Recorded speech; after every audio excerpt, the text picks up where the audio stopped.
오늘은 경건한 사람 고넬료라는 제목으로 은혜를 나누려고 합니다. 기독교 신앙인이 가져야 할 삶의 그 중심을 찾으라고 하면 경건입니다. 경건이 뭡니까? 하나님의 사람다운 모든 삶. 오늘 이 자리에서 예배하는데 예배하는 삶과 같은 세상적 삶의 모든 것, 그게 경건한 삶입니다. 물고기가 물속에 살아도 물이 몸에 배이지 않는 것처럼 우리가 죄악된 세상을 살아도 죄에 물들지 않는 삶, 그게 경건입니다. 구별되었다라는 의미로도 사용되는데 다르다라는 것입니다. 여기 학생들이 있으니까 옛날 이야기 조금 해보겠습니다. 제가 그 중고등학교 시절에 그 예배당이 가깝게 있었기 때문에 예수 믿는 친구들이 적지 않게 있었습니다. 그런데 누가 교회를 다니는지 우리도 압니다. 태영이도 다니고 판기도 다니고 병욱이도 다니고 동성이도 다니고 강용이도 다니고 규동이도 다니고 이렇게 다녔습니다. 알고 있습니다. 같은 동네니까. 그런데 그 중에 유독 눈에 띄는 몇 아이가 있습니다. 다른 아이입니다. 틀림없이 중고등학교, 초등학교 때부터 마찬가지지만 다른 아이들과 다 같이 교회를 다니는데 규동이가 유독 달랐고 태영이가 유독 달랐습니다. 얘들은 우리가 어디 가가지고 그 우리 강원상해라고 거기 가면 이렇게 빵도 훔칠 수 있고 이랬는데 절대로 안 따라갑니다. 그리고 하는 짓이 다릅니다. 절대 쌍말을 하지 않고 언제나 보면 규동이는 달랐습니다. 그리고 태영이가 너무 달랐습니다. 지금 세월이 많이 지나고 나니까 규동이는 장로, 태영이는 목사입니다. 태영이는 지금 강원도 동해시에서 목회를 하고 있습니다. 가끔 전화하고 있습니다. 그때 달랐던 그들의 모습은 저에게도 적지 않은 영향을 줬습니다. 예수 믿는 사람들은 뭔가 다르구나. 그리고 더러는 가짜도 있는 것 같아 보였습니다. 과연 그때 경건해 보였던, 그리고 뭔가 그 믿음 안에서 받은 영향을 가지고 살아가는 그들에게는 뭔가 다른 일도 생기는구나, 그렇게 여길 수 있게 되었습니다. 얼마 전에 규동인의 집을 방문했었습니다. 집사람과 함께 이제 아주 바닷가에 큰 저택을 이렇게 해서 이제 대학 교수 은퇴하고 그렇게 이제 거기서 사람 대장간이라고 사람을 이렇게 쇠 벼리듯이 벼려서 만들어내는 그런 역할에 쓰임 받고 싶어서 지금 사람 대장간이라고 간판을 걸어놓고 그 위에서 사람을 영접하고 있는데, 가보니까 역시 예수 믿는 사람답게 오늘도 살고 있어서 많은 감동을 받고 왔습니다. 여러분, 그리스도인은 매우 아름다운 사람입니다. 왜 그러냐면 그의 경건 때문입니다. 그러니까 예수 믿는 사람은 학교에 가서도 조금 다르고 직장에 가서도 조금 다르고 가정에서도 좀 다릅니다. 왜냐하면 그의 중심에 경건이 흐르기 때문입니다. 근데 이 부분에 대해서 사람들이 오해하는 것이 한 가지 있는데, 그게 뭐냐면 경건한 삶이 힘들다고 여기는 것이고 무겁다고 여기는 것입니다. 제가 중고등부 전도사 시절에 어떤 학생이 예수 믿는 게 너무 힘들어요, 이렇게 이야기를 해서 예수 믿는 게 제일 쉬운데 그랬더니 아니에요, 전 너무 힘들어요. 왜? 그랬더니 컨닝도 못하고요, 엄마한테 거짓말도 못하고 너무 힘들어요, 이렇게 이야기를 하더라고요. 근데 여러분, 경건한 삶이 힘들거나 무겁지 않고 오히려 행복합니다. 세상의 즐거움은 뭡니까? 먹는 즐거움, 노는 즐거움, 죄 짓는 즐거움, 그리고 방황하는 즐거움. 그래서 그 즐거움 뒤에는 눈물이 있고 후회가 있고 통곡이 뒤따르는 것이죠. 그런데 경건이 주는 즐거움은 그렇지 않습니다. 경건은 그 자체가 깨끗하기 때문에 단정하고 조용하고 그리고 고요하고 그래서 부부가 수십 년을 같이 살았으면서도 소파에 둘만 나란히 앉았는데 가만히 앉아 있어도 서로 행복합니다. 왜냐하면 깨끗한 사랑이 지금 전류처럼 흐르고 있거든요. 그래서 제가 어떤 분에게 그런 이야기를 했습니다. 인간은 배가 불러야 사는 듯 싶지만 사실은 가슴이 불러야 된다. 가슴이 흡족해야지 배가 흡족하면 그것은 육체의 상태뿐이지 가슴이 불러요. 여기 보람과 여기 자체적인 위로가 내 안에서 가슴에서 흘러 내려와 줘야 한다는 것입니다. 경건한 삶은 그렇게 영혼을 배불려 줍니다. 그리고 경건한 그는 어디 가도 존중을 받기 때문에 가슴이 항상 불러 있습니다. 그 부른 가슴으로 가슴 벅찬 삶을 살고 아름다운 삶을 계속 살다 보니까 그 삶은 무너지지도 않고 그 삶은 아름답기 때문에 계속해서 여기서도 피어나고 저기서도 피어나고. 규동이 이야기를 했는데 규동이가 저희 아들 그 요한이 결혼식 때 왔었습니다. 여기 왔었습니다. 여기서 결혼식을 했으니까요. 그래서 그래 자네는 자녀를 어떻게 했는가라고 물었더니 사위가 여기 목사더라고요. 여기 부산 사위가 목사예요. 근데 우리 교단이고 내 총신대학교 신학대학원 후배더라고요. 저 새카만 후배지만 어이구 우리 같은 학교야. 내가 그랬더니 어이구 자기도 놀라더라고요. 그리고 이제 아들은 또 미국에 가서 이제 무슨 변호사가 돼서 그렇게 믿음을 잘 지키면서 살고 있노라고. 그 지난번에 그 집에 들리고 싶어서 전화를 한번 했더니 전화를 받는데 미국이더라고요. 그러니까 그때는 경건이었고 그때는 죄도 못 지고 컨닝도 못 했는데 살고 보니까 여기서도 행복이 피고 저기서도 행복이 피고 모든 게 너무. 그래서 그 부인 되는 권사님하고 같이 왔길래 규동이가 참 좋은 친구인데 어떻습니까? 그러니까 지금까지도 존경합니다. 이렇게 자기 남편을 가리키면서. 얼마나 엄청난 행복입니까? 그러니까 세상의 즐거움은 오늘 먹어서 오늘 흥청거려서 오늘 달콤해서 그렇지만 나중에 보면 눈물이 되지만 이 경건의 즐거움은 그때도 즐겁고 지금도 즐겁고 사방에서 아름다움 피어나서 더 즐겁고 그래서 예수 믿으면서 예수 믿는 자답게 사는 삶은 행복을 낳게 되어 있습니다. 오늘 우리가 살펴볼 고넬료라는 사람이 그런 사람입니다. 사도행전 10장은 고넬료 이야기 전체가 고넬료 이야기인데 이야기가 길어서 이렇게 세분해서 조금 살펴보게 되는데 오늘 이 사람은 참 특별한 사람이다 이런 생각이 듭니다. 이 사람의 신분부터가 그런데 우리 본문 1절을 우리 다 같이 먼저 합독해 보겠습니다. 본문 1절입니다. 가이사라에 고넬료라 하는 사람이 있으니 이달리아 부대라 하는 군대의 백부장이라. 고넬료의 신분은 이탈리아 부대라는 군대의 백부장입니다. 그러니까 로마의 지배를 받던 유대 나라에 주둔한 이탈리아 대라고 하는 로마 군인입니다. 그런 점에서 볼 때 유대인에 비해서 굉장히 그 우위에 있는 그러한 신분의 사람입니다. 우리나라가 지금 미군 병사 하나를 마음대로 못 다룹니다. 뭐 미군들이 많이 들어와 있다 보니까 뭐 여기서도 사고치고 저기도 사고치고 그런 일이 많은데 그들을 우리 한국 법정에 세우려고 하면 소파 협정이라는 그 소파 협정이 있어가지고 자기들이 처리할 테니까 놓으라고 하면 그가 큰 죄를 지어도 우리가 처리를 못합니다. 불공정한 법이죠. 근데 미군이 주둔해야 한반도가 평화를 지킬 수 있기 때문에 그 불공평의 법을 그냥 받아들이는 겁니다. 2000년 전에 로마의 속국이었던 이 유대는 말할 것도 없습니다. 그러니까 지금 이 고넬료의 신분은 유대인과 비교할 때 스스로 자기가 생각할 때 월등합니다.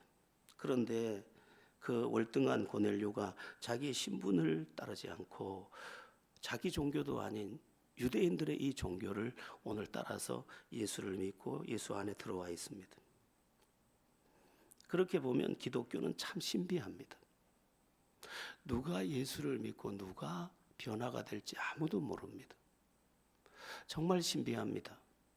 뭐 제 친구들은 저를 보고 네가 예수 믿고 네가 목사 된 게 신비하다고 하는데, 예, 저만 그런 게 아니라 모두에게 이 기독교는 너무너무 신비합니다. 누가 은혜를 받아서 누가 변화를 받고 누가 쓰임을 받을지 전혀 예측을 못합니다.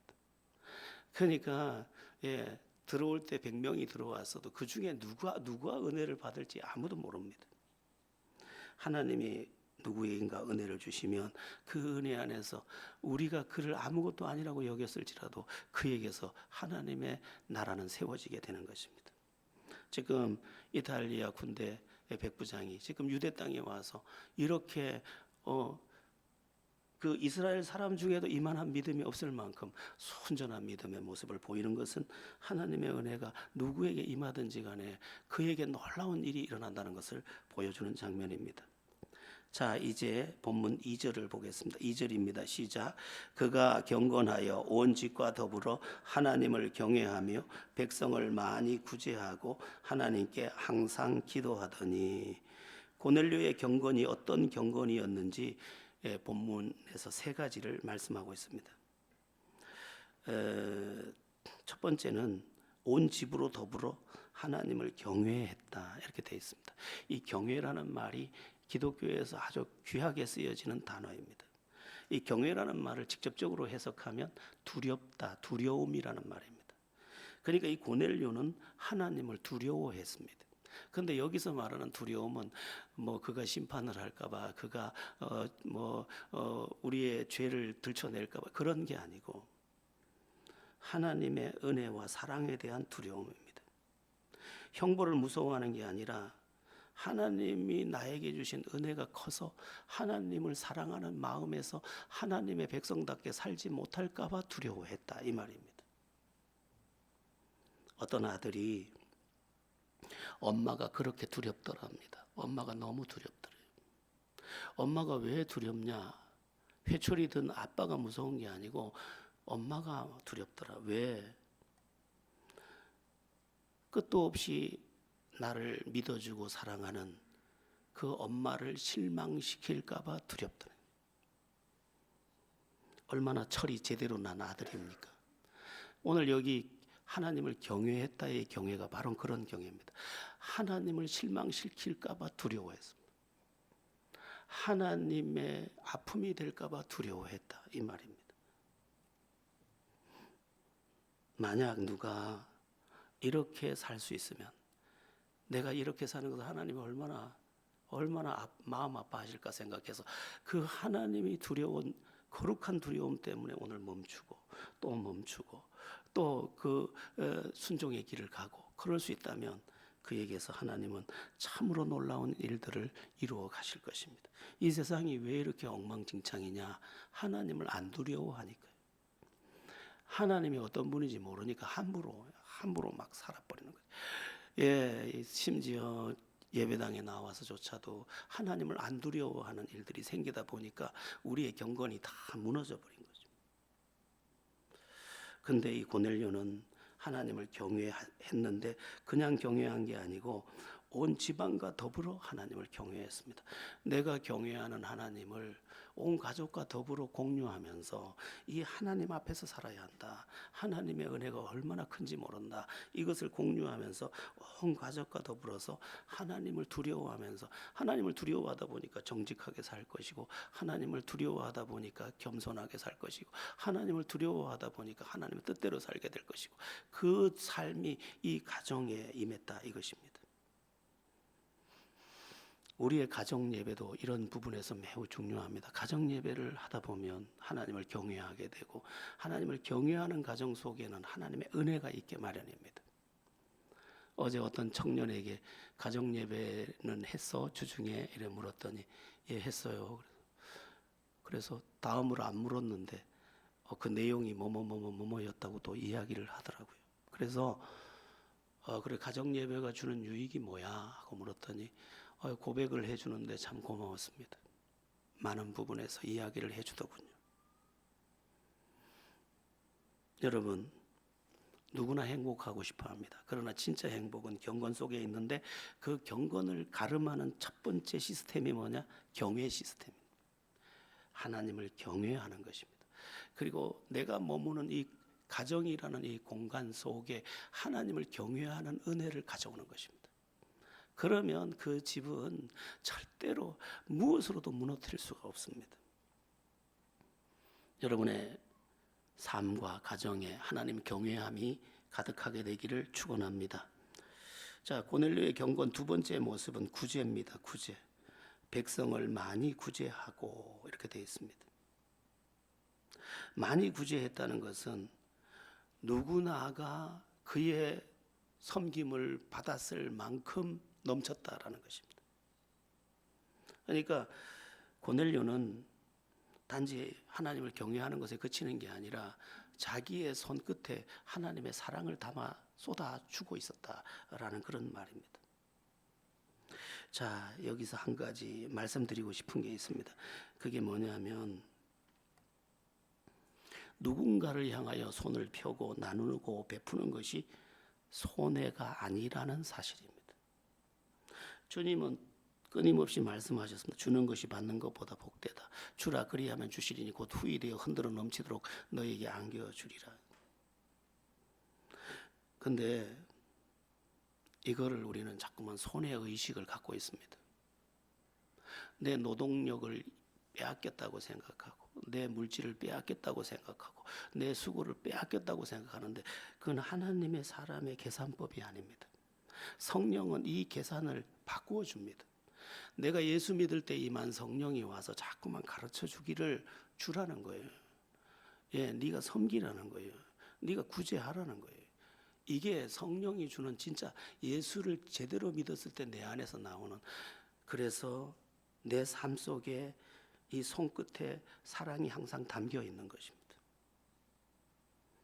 며칠 전에 정중원 회장님, 우리 김상욱 집사님 관계로 같이 만나서 식사를 했습니다.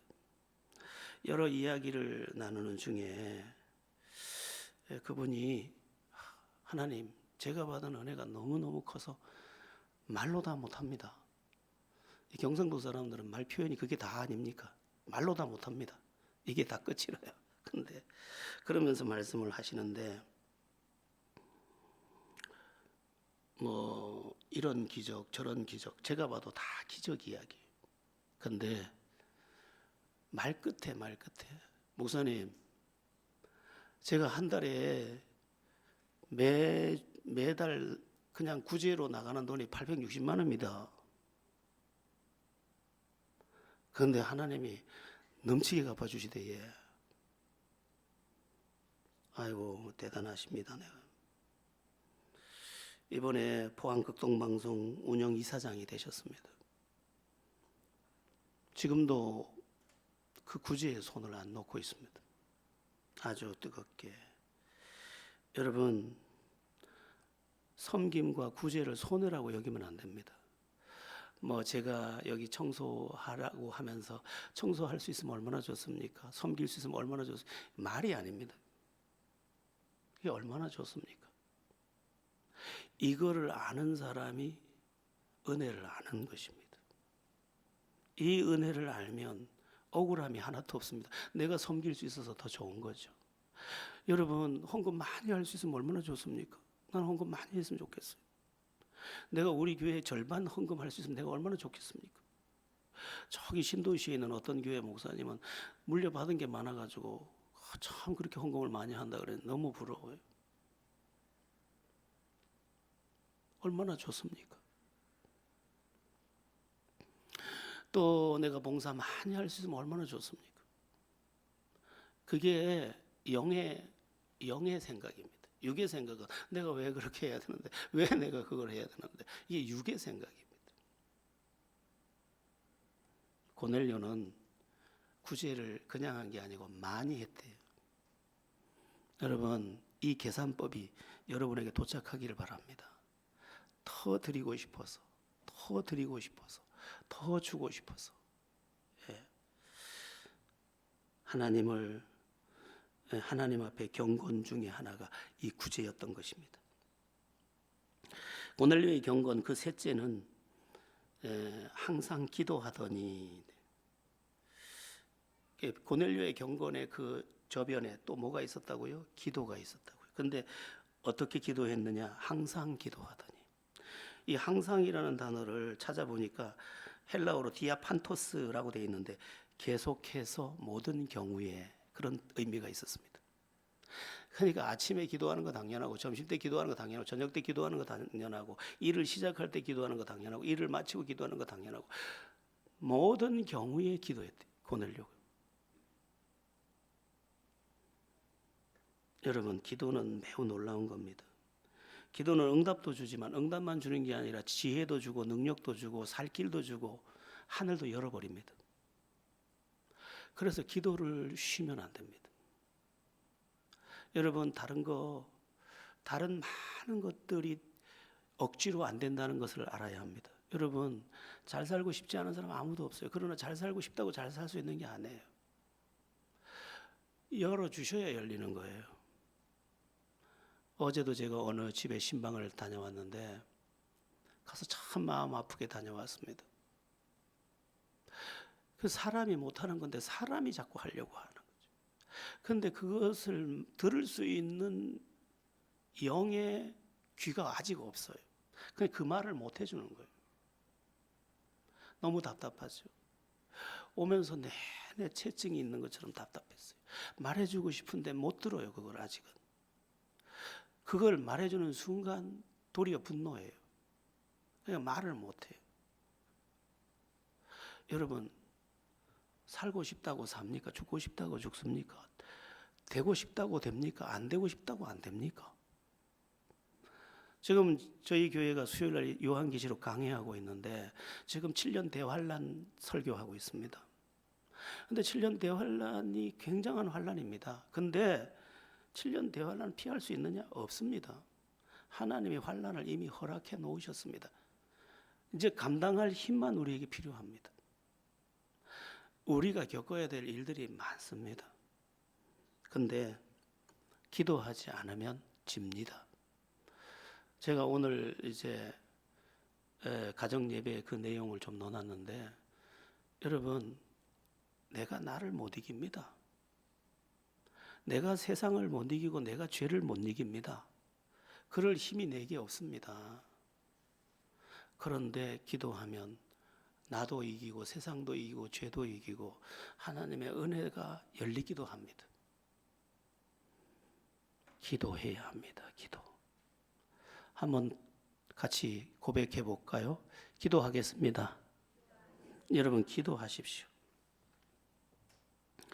이제 이런 기도가 그의 일상이 됐는데 3절 이후에 보니까 그 기도에 이어지는 내용이 나옵니다. 하나님을 경외하는 고넬료가 그날도 기도하고 있었는데 환상 중에 천사의 방문을 받게 됩니다. 3절 4절 말씀의 내용인데 우리 한번 3절 4절 한번 읽어보겠습니다. 하루는 제9시쯤 되어 환상 중에 밝히 보매 하나님의 사자가 들어와 이르되 고넬료야 하니 고넬료가 주목하여 보고 두려워 이르되 주여 무슨 일이니까? 천사가 이르되 내 기도와 구제가 하나님 앞에 상달되어 기억하신 바 되었으니. 고넬료의 기도와 구제가 상달되었다고 천사가 지금 와서 알려주고 있습니다. 상달되었다. 이 말을 잘 기억해야 합니다. 그러니까 어떤 구제, 어떤 기도는 상달이 안 된단 말이에요. 그런 뜻이죠. 바리새인들이 매일 기도하고 매일 구제했지 않습니까? 근데 마태복음에 보면 예수님께서 그들을 향해서 오히려 외식하는 자들아 회칠한 무덤이여 너희가 너희 상을 이미 받았느니라. 하나님께 상달 한 개도 안 됐다는 것. 니들 기도한 거 땅에 다 떨어지고 니들 구제한 거 땅에 다 떨어졌다는 거예요. 차이가 뭘까요? 고넬료는 하나님 앞에서 했고 바리새인들은 사람 앞에서 했습니다. 그래서 크리스찬의 믿음 중심이 뭐여야 되느냐? 하나님 앞에서. 하나님 앞에서 해야 합니다. 예배도 하나님 앞에서. 예전에 이구라는 사람이 있었습니다. 이구 집사라고 뭐 이렇게 이벤트하고 막 이렇게 하는 분인데 그 백스코에서도 무슨 이제 이벤트를 열어 가지고 가수 초빙하고 막 그러는데 어떻게 하다 저희 교회 와서 이제 예배하면서 우리 한 식구가 잠시 됐었는데 돈을 빌려달라 그래서 안 빌려줬더니 떠났는데 그분이 하루는 저한테 제안을 하는 겁니다.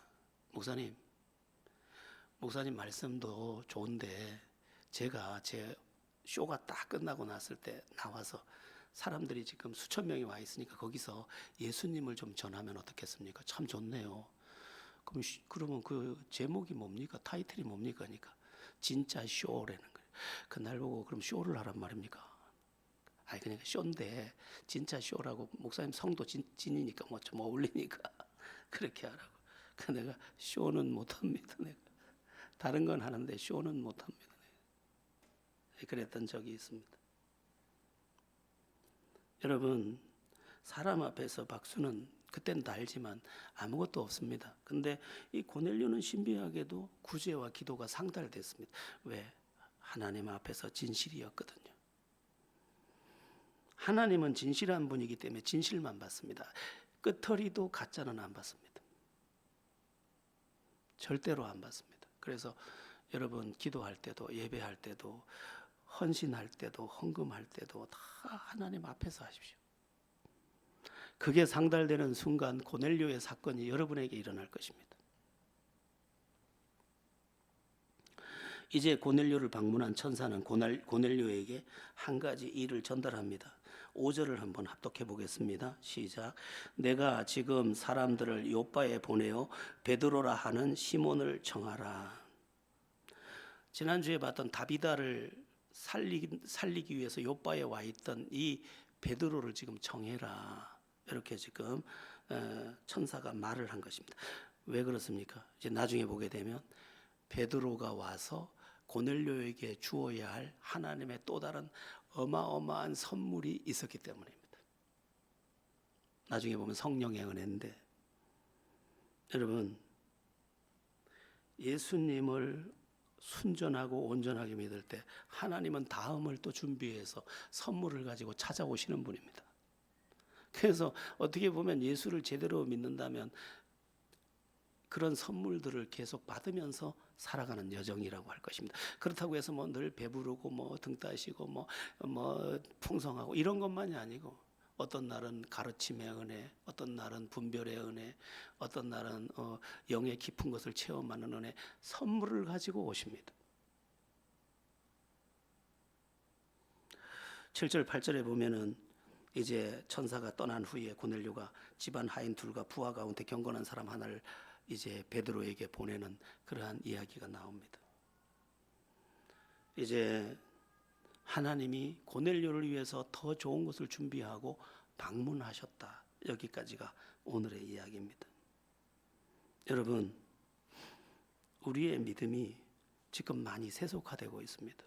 이 시대의 교회가 너무 세속화되고 있습니다. 왜냐하면 육체에다가 채널을 맞춰주지 않으면 사람들이 안 들으려고 하기 때문입니다. 왜 영화가 벌거벗은 게 저렇게 많이 나오고 영화가 왜 저리 폭력물이 많이 나오고 영화가 왜 저리 괴물이 많이 나옵니까? 그렇게 자극적인 거를 안 내보내면 안 보니까 그렇습니다.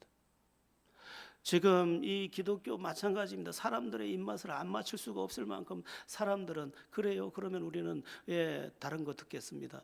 이제 진짜를 다 외면하는 마지막 때가 오고 있는 것입니다. 그래서 어디까지가 진짜일까? 진실한 교회가 마지막 남을 건데 빌라델비아 교회처럼 네가 작은 능력을 가지고도 믿음을 지켰으니 이 말씀을 들을 수 있는 마지막 교회가 지금 주님 앞에 서야 하는 시간입니다. 고넬료 첫 번째 이야기를 나누면서 제가 여러분에게 말씀드리고 싶은 것은 진짜가 되자. 진짜가. 진짜 믿음 가지고 진짜 하나님의 은혜 가지고 진짜 행복하며 진짜 영광 돌리는 그 삶에 도착하자는 것입니다. 고넬료는 진짜였습니다. 그러므로 경건한 삶이 그에게 있었고 그 경건한 삶은 또 다른 선물을 부르고 있었습니다. 오늘 우리도 마찬가지 진짜 믿음 가지고 경건한 삶에 나는 크리스찬이라는 아이덴티티를 가지고 오늘을 살아가면서 주님이 주시는 진짜를 누리고 진짜를 전하며 그 진짜를 우리 가정에도 가져오고 내 인생을 넘어 열방에도 전달하는 그런 복된 모두가 되기를, 그래서 행복도 고백할 수 있게 되기를 예수의 이름으로 바랍니다.